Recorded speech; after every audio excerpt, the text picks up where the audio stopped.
नमस्कार दोस्तों, कैसे हैं आप। बहुत दिनों के बाद हमारी आपकी मुलाकात हो रही है। तबीयत ठीक नहीं थी, इसलिए वीडियो लाने में भी देर हो गई। दोस्तों कैसे हैं आप सब। आशा करता हूँ आप सब बहुत अच्छे होंगे।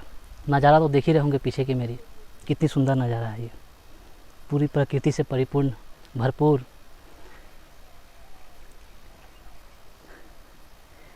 ऐसे लोकेशन में वीडियो बनाने का मन क्यों किया मुझे, क्योंकि मैं यहाँ देख रहा हूँ कि इतनी सुंदर लोकेशन, इतनी सुंदर प्रकृति से घिरा हुआ यह क्षेत्र, लेकिन आप देख सकते हैं। मैं कैमरामैन को बोलूँगा कि थोड़ा वीडियो घुमाएं और दिखाएं यहाँ इस लोकेशन में प्लास्टिक की भरमार कितनी है, कितनी ज़्यादा ही प्लास्टिक है। आप देख सकते हैं प्लास्टिक के बोतल्स, जो हमारे रोज़मर्रा जीवन में हम प्लास्टिक यूज़ करते हैं, वो इस सुंदर सा लोकेशन में, इस सुंदर से जगह में गंदगी फैलाने का काम करती है। प्लास्टिक तो हमारे जीवन में बहुत महत्वपूर्ण है, लेकिन जब हम उसे यूज़ करते हैं, जब हम उस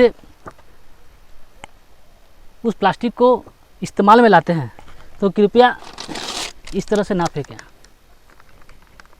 इस तरह से फेंकने से ये प्लास्टिक इस वातावरण को और भी दूषित करती है। हमने वायु प्रदूषण, जल प्रदूषण सब तो सुना था, जो फैक्ट्रियों के धुएं से और उनके निकलने वाले जल, दूषित जल से होता था। लेकिन अभी एक नया पॉल्यूशन चल रहा है प्लास्टिक के द्वारा। ये प्लास्टिक है क्या, जो हम रोज़ इस्तेमाल करते हैं, जो रोज़ अब थैली में भरकर कुछ सामान लेकर आते हैं, और जब इसका काम ख़त्म हो जाता है तो हम उसे फेंक देते हैं। कहाँ फेंक देते हैं? इसी जगह पर, ये अपने घर के किसी कोने में डाल देते हैं। वहाँ से उसे उठाकर इसी सुनसान जगह पर डंप कर दिया जाता है। आपको पता है प्लास्टिक कितने नुकसानदायक है हमारे बच्चों के लिए, हमारे आने वाली पीढ़ियों के लिए। एक प्लास्टिक को ख़त्म होने में कम से कम 1000 साल लगता है, और 1000 साल कितनी पीढ़ी ख़त्म हो जाएगी तब, लेकिन प्लास्टिक ख़त्म नहीं होगा। उसका गलनांक भी बहुत है, 130 डिग्री से लेकर 135 डिग्री तक सेंटीग्रेड तक। ये प्लास्टिक एक जहर है जो हमारे पर्यावरण को धीरे धीरे निकल रहा है। भारत में 10 million tonne plastic, 10 million tonne plastic, सोचिए, हर साल उत्पादन किया जाता है। और 8 मिलियन टन पूरे विश्व में प्लास्टिक समुद्र में डंप किया जाता है, जिसके कारण समुद्र में रहने वाले जीव जंतु, कम से कम नहीं भी तो हजारों जीव जंतु, लाखों जीव जंतु हर साल मरते हैं, चाहे वो समुद्र के हो, चाहे वो धरती पर रहने वाले, ज़मीन पर रहने वाले हो। हम प्लास्टिक का यूज़ तो करें, लेकिन उसका सही इस्तेमाल, उसका जितना कम से कम इस्तेमाल करें, वो हमारे लिए बहुत अच्छा है। हम इस तरह से फेंके नहीं, हम इस तरह से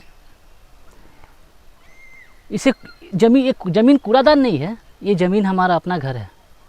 इसे कूड़ादान मत बनाइए प्लास्टिक डालकर, जहाँ देखिए वहाँ प्लास्टिक। ये समुद्र भी कूड़ादान नहीं है। इसे अगर हम प्लास्टिक का इस्तेमाल कम करेंगे, हम कुछ सामान लाने जाते हैं तो हम कोशिश करें कि हम कपड़े के बने हुए थैले, या फिर जो जल्दी मेल्ट हो, जो जल्दी गल जाए, वैसा प्लास्टिक, वैसा थिन प्लास्टिक यूज़ करें। सरकार ने भी बहुत पहल की है। इंडिया ऐसा पहला देश है जो प्लास्टिक को बैन किया है, और जर्मनी ऐसा पहला देश है जो प्लास्टिक को निर्माण किया था। सोचिए, जब प्लास्टिक का निर्माण हुआ होगा 1860 से लेकर 1900 तक के बीच में, एक क्रांतिकारी युग होगा। लेकिन कोई सोचा नहीं होगा कि ये प्लास्टिक आगे चलकर हमें कितना नुकसान पहुंचाएगा। कैंसर, हैजा, जो भी बीमारी फैल रही है, वो इसका प्लास्टिक का बहुत बड़ा रोल है। तो हम कोशिश करते हैं, हम प्रण लेते हैं प्लास्टिक का यूज ना के बराबर करें और प्लास्टिक जितना हो सके कम से कम इस्तेमाल करें। दोस्तों, मेरा वीडियो बनाने का यही एक मकसद था। मैं जब इस लोकेशन पर आया तो मुझे इसकी प्राकृतिक जो ये है प्राकृतिक सुंदरता बहुत अच्छी लगी। लेकिन जब मैं यहाँ का प्लास्टिक से भरा हुआ जगह देखा, मुझे बहुत दुख हुआ कि लोग अभी भी बहुत गलत ये रखते हैं। ऐसा नहीं होना चाहिए, उनको आगे बढ़ना चाहिए, प्लास्टिक कम करना चाहिए। प्लास्टिक हमारे शरीर के लिए, हमारे वातावरण के लिए, हमारे इस देश के लिए, इस घर के लिए, ये पृथ्वी हमारी घर है, इसके लिए अच्छा नहीं है।